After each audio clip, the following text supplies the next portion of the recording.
Salam alaikum. Chers amis, chers collègues, permettez-moi de me présenter. Je suis le docteur Amin Rsa, professeur agrégé en chirurgie pédiatrique, travaillant à l'hôpital Fatouma Bourguiba de Monastir et à la faculté de médecine de Monastir.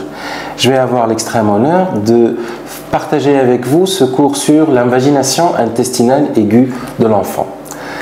L'invagination intestinale aiguë de l'enfant est définie par un télescopage d'une portion intestinale dans l'intestin d'aval.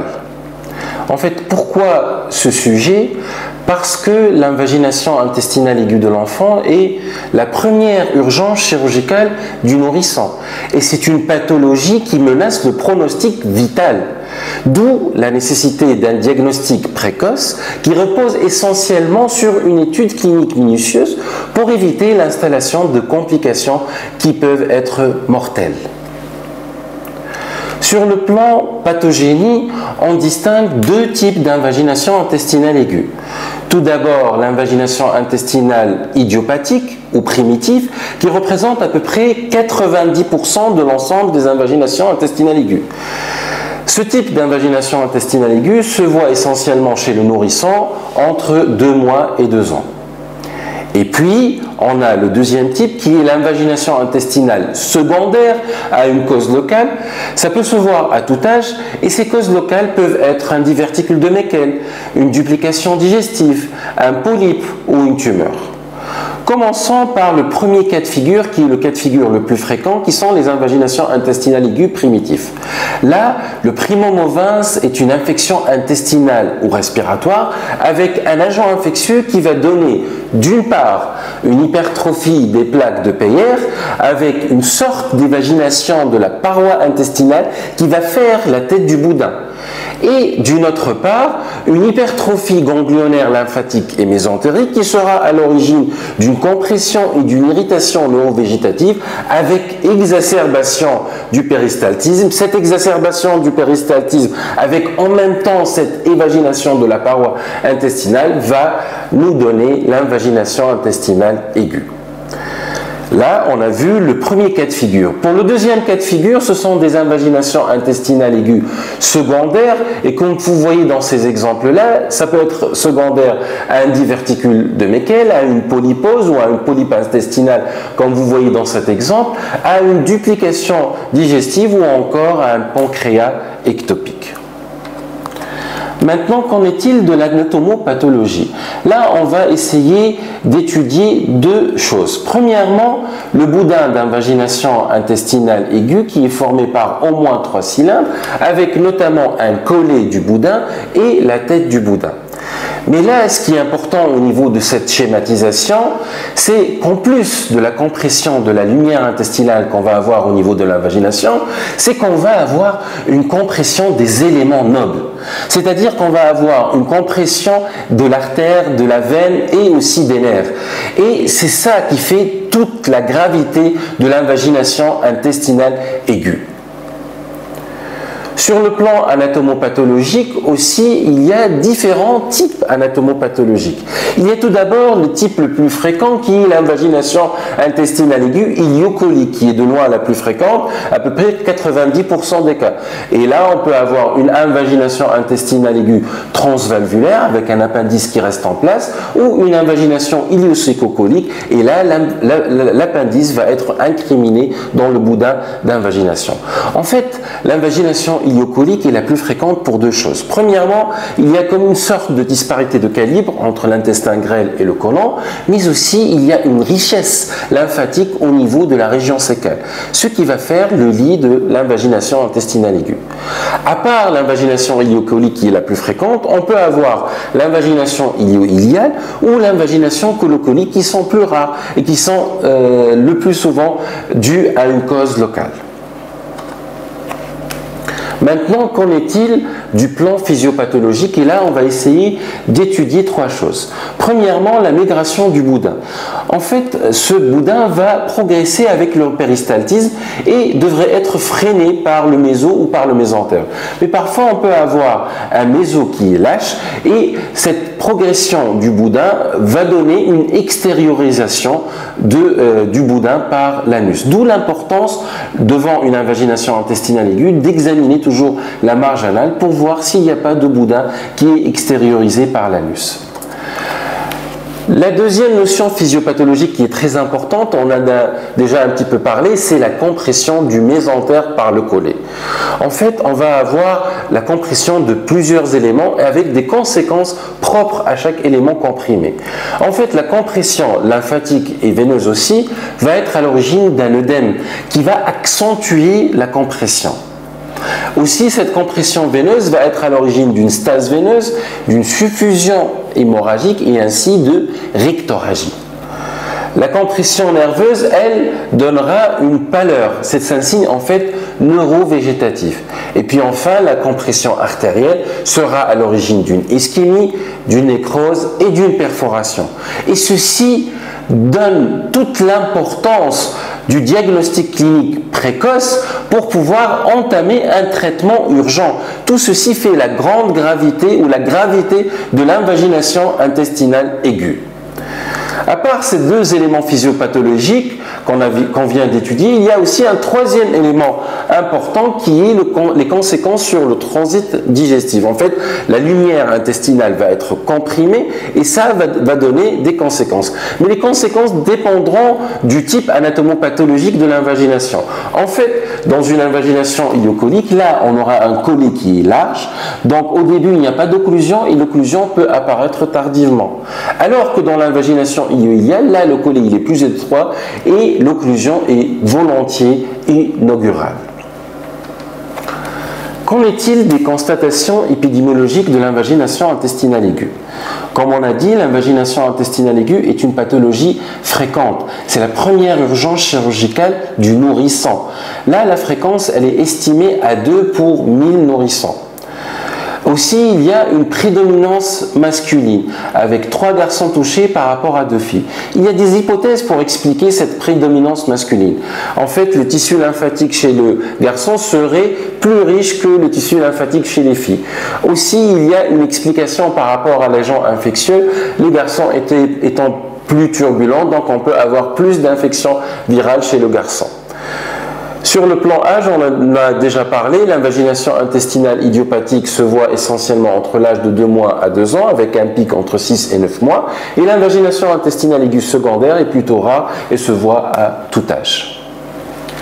Maintenant, on va passer à l'étude clinique et on va prendre comme phénotype l'invagination iléocolique du nourrisson. L'invagination intestinale aiguë est caractérisée par une triade clinique. Tout d'abord, on a les douleurs abdominales. C'est le signe le plus constant. Là, on va avoir des crises paroxystiques, brutales, intenses, avec des cris, pleurs, agitations inhabituelles, qui durent quelques minutes. Puis, on a une accalmie. Et après, on a la reprise d'une deuxième crise. Les crises douloureuses sont tellement évocatrices que le diagnostic peut être fait par téléphone. Deuxième élément de la triade clinique, c'est les vomissements. Ces vomissements se voient à peu près dans 2 tiers des cas. Le plus souvent, ils sont alimentaires, puis deviennent bilieux dans les formes tardives ou les formes avec un tableau occlusif. Et on peut avoir, à la place de ces vomissements, un simple refus de biberon. En fait, le nourrisson se rappelle de ces douleurs-là qui sont exagérées lors de la prise alimentaire et du coup évite de prendre le biberon et le refuse. Le troisième signe clinique de cette triade, ce sont les émissions sanglantes par l'anus, qui se voient dans à peu près un cas sur 2. Ces émissions sanglantes de l'anus par l'anus peuvent être à type de rectorragie, de selles striées de sang ou de méléna et sont souvent tardifs après 24 heures du début de l'invagination intestinale aiguë. Et là, il y a un message clé. il ne faut pas attendre les rectorragies pour poser le diagnostic. C'est très important. Il ne faut pas attendre les 3 signes de la triade pour évoquer le diagnostic de l'invagination intestinale aiguë parce que ces 3 signes ne sont associés que dans 50% des cas. Et il faut évoquer le diagnostic devant un seul signe de la triade. Il ne faut pas hésiter à commencer à prescrire nos examens complémentaires devant un seul signe de la triade clinique. À part cette triade, on peut avoir d'autres signes généraux tels que la pâleur, on en a expliqué ça, c'est expliqué par la compression nerveuse.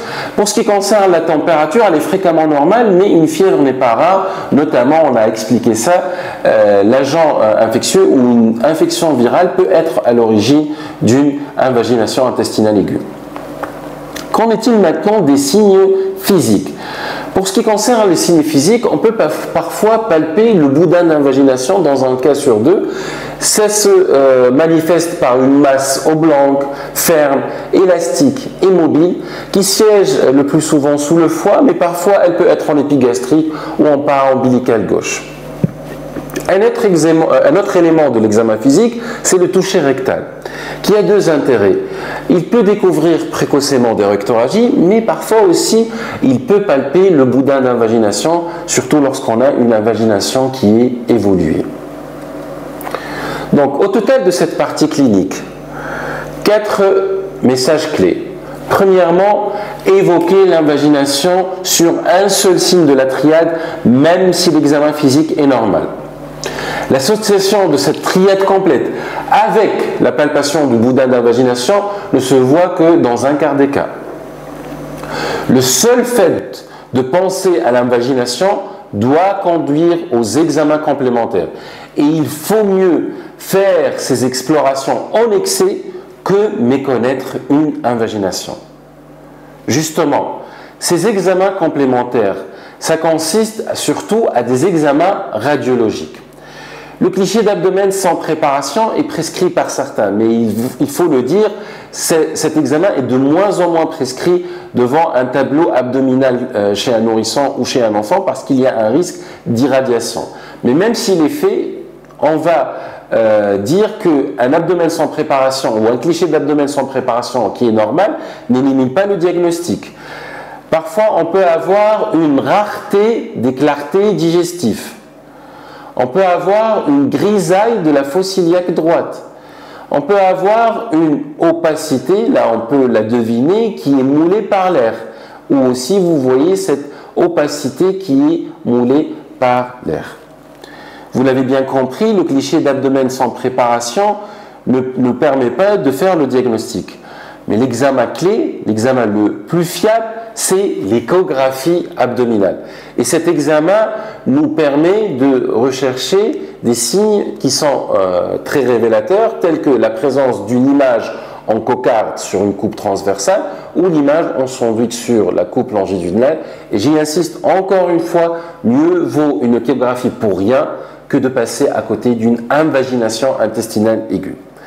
Vous voyez là quelques exemples d'invagination intestinale aiguë avec cette fameuse image en cocarde ou image en cible, ou bien là, cette image en sandwich, si vous arrivez à imaginer, là on a une sorte d'image en sandwich.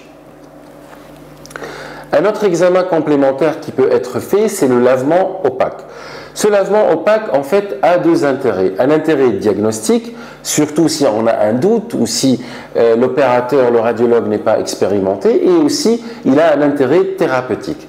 Ce lavement est contre-indiqué en cas d'altération de l'état général, en cas de présence de signes péritoniaux ou en cas de pneumopéritoine sur le cliché d'abdomen sans préparation. Ce cliché pourra nous faire le diagnostic positif devant la présence d'une image en cupule ou en trident ou devant la présence d'un arrêt en pince de homard ou encore devant la présence d'une image d'arrêt en cocarde. Maintenant, qu'en est-il des formes cliniques? On a vu et on a décrit précédemment une forme type. Maintenant, il existe d'autres formes cliniques de l'invagination intestinale aiguë. Il y a premièrement les formes occlusives qui peuvent se voir en cas d'invagination évoluée ou en cas d'invagination ilio-iliale. Là, le ballonnement abdominal, les vomissements bilieux seront au premier plan. On peut avoir parfois même des rectorragies ou palper un boudin, et c'est l'échographie qui va nous permettre de faire le diagnostic. Il y a aussi les formes secondaires qui peuvent se voir à tout âge, à des causes locales, secondaires à des causes locales, telles que les diverticules de Meckel, les tumeurs du grêle, les polypes ou bien les duplications digestives. Aussi dans les formes cliniques, on a les formes ilio-iliales où là, l'occlusion est inaugurale. Particularité de cette forme ilio-iliale, c'est que le transit ou l'opacification ne permettra pas de faire le diagnostic. Et c'est l'échographie abdominale qui va faire le diagnostic d'une invagination ilio-iliale. Aussi, toujours dans les formes cliniques, on peut avoir les invaginations intestinales aiguës au décours d'une gastro-entérite. Et là, le diagnostic est vraiment trompeur, parce qu'on peut avoir des douleurs abdominales au premier plan. Et là, il faut évoquer ce diagnostic devant l'apparition de rectorragie, de subocclusion ou surtout devant le type paroxystique des douleurs abdominales. Toujours dans les formes cliniques, et je vais finir par ça, il y a des formes cliniques sur des terrains particuliers, notamment le purpura rhumatoïde, qui est une pathologie qui peut donner des douleurs abdominales. Mais aussi, le purpura rhumatoïde peut favoriser l'invagination intestinale aiguë par les hématomes qu'il va former. Donc il faut faire très attention aux douleurs abdominales dans les purpura rhumatoïdes, ne pas hésiter à demander des échographies abdominales pour rechercher une invagination intestinale aiguë. Un autre terrain particulier, c'est les malades sous chimiothérapie, ça peut favoriser les invaginations intestinales aiguës, et puis aussi les invaginations en post-opératoire, il faut y penser devant toute occlusion post-opératoire, et ce sont des invaginations qui sont souvent ilio-iléales. Maintenant, on va passer au chapitre du traitement, chapitre thérapeutique. Le traitement repose sur deux choses, la réduction radiologique et la chirurgie. La réduction radiologique peut se faire de trois façons. Premièrement, la réduction par opacification rectocolique sous contrôle scopique. Là, ça se fait sous prémédication. On peut donner de l'hypnovel ou bien du Valium, que ce soit en intrarectal ou bien en IV. Cette réduction peut se faire en utilisant la barite ou au mieux les hydrosolubles qui doivent être tièdes. Et puis, on doit utiliser une faible pression en se basant sur une règle physique qui est simple. En fait, l'entonnoir va être mis à une certaine hauteur et selon la différence de cette hauteur-là, on va avoir une pression. En fait, plus qu'on met notre entonnoir plus haut, plus la pression sera plus élevée. Et puis, cette désinvagination ne peut se concevoir que lorsqu'on va avoir une structure chirurgicale adaptée et un bloc opératoire qui doit être averti de cette tentative de réduction radiologique. Parce qu'il y a un risque de perforation, il y a un risque de complication et ce patient risque de passer directement au bloc opératoire. Bien sûr, il existe des contre-indications à la réduction radiologique qui sont l'altération de l'état général laissant craindre une nécrose, la présence de signes péritoniaux ou la présence d'un pneumopéritoine sur le cliché d'abdomen sans préparation. Voilà comment s'est fait ce lavement. En fait, le patient va être installé au niveau de la table radiologique. On va introduire une sonde. D'habitude, on utilise une sonde vésicale qu'on va insuffler avec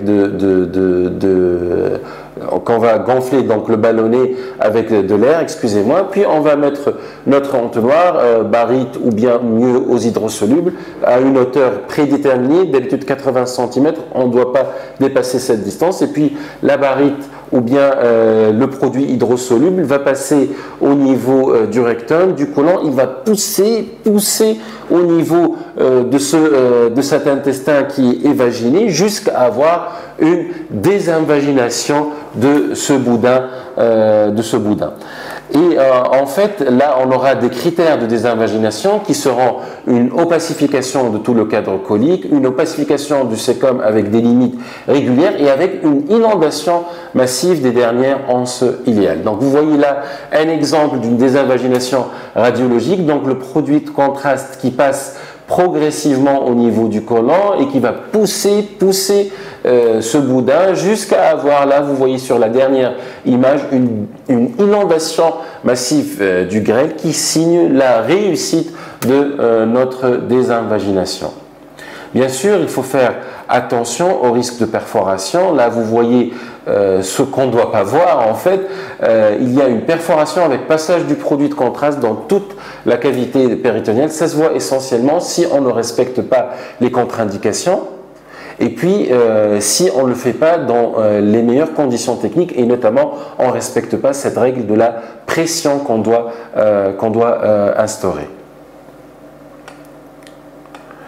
Alors, toujours dans la réduction radiologique, on a parlé de la réduction utilisant un liquide hydrostatique. On peut avoir une réduction en utilisant l'air et qui se fait aussi sous contrôle scopique. En fait, c'est une technique historique chinoise qui a été bien décrite. Les Chinois ont déjà remarqué que pour ces patients qui ont des douleurs paroxystiques, en soufflant au niveau de l'anus, il arrive à avoir une amélioration clinique, c'est-à-dire une désinvagination de ce boudin d'invagination. C'est une technique qui est moins chère et moins salissante que le lavement baryté. Et bien sûr, je vous rassure, on ne va pas souffler au niveau de l'anus des enfants, mais là, on va utiliser la même chose, des sondes rectales qu'on va introduire au niveau de l'anus. Et puis, on utilise des manomètres qui vont nous permettre d'avoir une désinvagination radiologique. Donc, vous voyez là ce qui se fait. Donc, on introduit une sonde rectale pour bien sûr respecter les pressions. On utilise un manomètre avec des pressions qui sont régulées auparavant, et puis on va insuffler cet air progressivement jusqu'à ce qu'on va avoir une désinvagination de ce boudin. Et vous voyez là sur le dernier exemple une inondation massive du grêle. La troisième méthode qu'on peut utiliser pour la désinvagination radiologique, c'est la désinvagination au sérum physiologique sous contrôle échographique. L'avantage de cette méthode, c'est que c'est une méthode non irradiante. Mais quand même, c'est une méthode salissante parce qu'on va utiliser de l'eau. Et là, c'est le radiologue qui va être avec nous, qui va suivre avec son appareil d'échographie, avec son échographe. Il va suivre donc le boudin d'invagination jusqu'à avoir une désinvagination radiologique. En même temps, on va utiliser l'eau, là, qui va être mise à une certaine pression et qui va couler progressivement, qui va pousser sur le boudin d'invagination. Et donc là, vous voyez qu'on aura après une inondation massive, et vous voyez là le sérum physiologique qui va inonder massivement les anses gréliques. Les critères cliniques de la désinvagination sont les mêmes, quelle que soit la méthode qu'on va utiliser. Donc, à part les critères radiologiques qu'on a vus, qui sont propres à chaque technique, là, on aura des critères cliniques qui sont un nourrisson qui va être calme, une disparition des crises paroxystiques et un biberon qui va, et un bébé qui va reprendre son biberon. Alors, le deuxième volet du traitement, à part la désinvagination radiologique, c'est la chirurgie, qui a ses indications en cas de contre-indication du lavement opaque. Je vous rappelle ces contre-indications, l'altération de l'état général, les signes péritoniaux ou bien la présence d'un pneumopéritoine sur la radiographie d'abdomen sans préparation, mais aussi en cas d'échec de la réduction hydrostatique, ça va de soi, on va aller à la chirurgie. La technique, elle est assez simple. On peut utiliser une voie laparoscopique ou bien une laparotomie, que ce soit McBurney, que ce soit une voie ombilicale pour certains, que ce soit une véritable laparotomie. Et là, on va faire une désinvagination manuelle en poussant sur la tête du boudin d'invagination. Il ne faut surtout pas tirer. Surtout pas tirer. Ça risque de faire ou d'avoir des conséquences néfastes, mais plutôt faire une désinvagination manuelle en poussant sur la tête du boudin d'invagination. En cas d'impossibilité, là, il faut faire une résection anastomose intestinale et traiter une éventuelle cause locale. Il faut savoir que les invaginations intestinales secondaires sont difficilement réductibles en utilisant le lavement. Donc là, vous voyez une schématisation de la méthode de la réduction manuelle qu'on doit faire si on fait une intervention chirurgicale. Donc là, vous voyez des exemples chirurgicaux. Et puis là, on a une nécrose intestinale. On va essayer d'attendre que l'intestin reprenne. S'il ne reprend pas, on doit faire une résection anastomose. Et vous voyez dans cet exemple, c'est qu'il y a un polype endoluminal qui explique l'invagination et qui explique pourquoi on a eu des difficultés pour avoir une désinvagination radiologique. On peut avoir parfois d'autres causes secondaires telles que le diverticule de Meckel. La même chose doit être faite, c'est-à-dire une résection anastomose intestinale. Sur le plan résultat, il faut savoir qu'il y a toujours un risque de récidive d'invagination intestinale aiguë, notamment pour les invaginations idiopathiques chez les nourrissons. Il faut toujours prévenir les parents de ce risque de récidive de l'invagination intestinale aiguë. Ce risque de récidive se voit à peu près dans 10% des cas après réduction hydrostatique, 3% des cas après la chirurgie. Et d'habitude, la récidive doit nous faire penser à une cause locale. On va en parler après.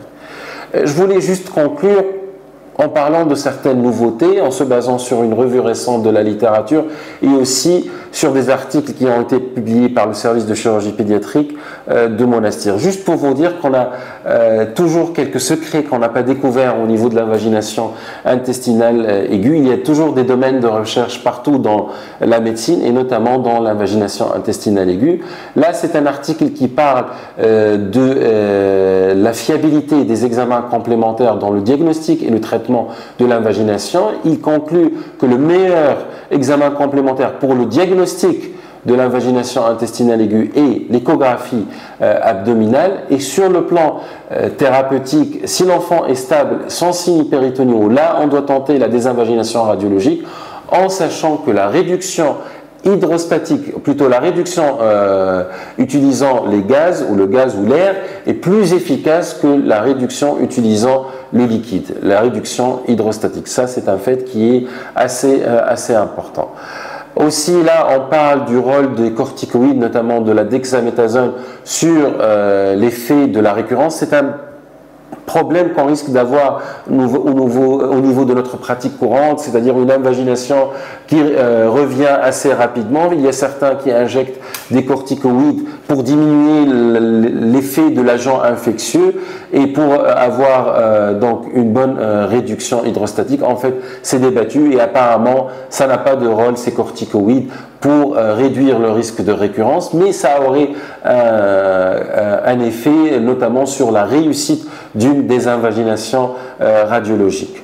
Autre chose, c'est le rôle de ces agents infectieux. Là, il y a un agent qui est très incriminé, c'est le rotavirus. Ça, c'est un article qui est apparu chez nous avec une étude qu'on a fait sur les virus qu'on peut avoir. Et là, on a vu qu'il y a une véritable association entre le rotavirus et l'invagination intestinale aiguë. Ça a été même confirmé par d'autres études qui ont été faites récemment aussi.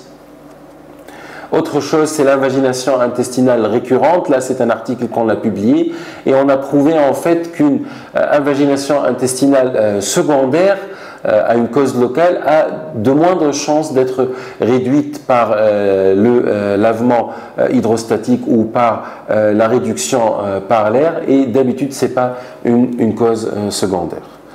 Voilà, donc on a terminé avec ce chapitre d'invagination intestinale aiguë. Je vais juste conclure en disant que l'invagination intestinale aiguë est la première urgence chirurgicale du nourrisson. Elle est souvent idiopathique, survenant chez un nourrisson entre 2 mois et 2 ans. Le diagnostic précoce, j'insiste sur ça, qui repose sur une étude clinique minutieuse et notamment cette triade clinique nous permet d'éviter une complication redoutable qui est celle de la nécrose intestinale qui peut même mener jusqu'à la perte de l'enfant. Donc c'est très important de sensibiliser les médecins du premier plan, d'être sensibilisés en tant que chirurgien pédiatre de ce diagnostic d'invagination intestinale aiguë, de prescrire les examens complémentaires à temps avant l'installation de ces complications.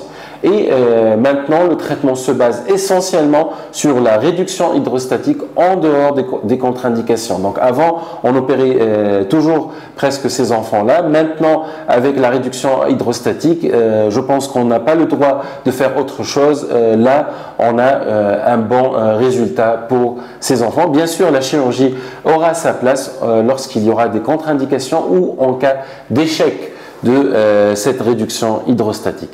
Merci beaucoup pour votre attention.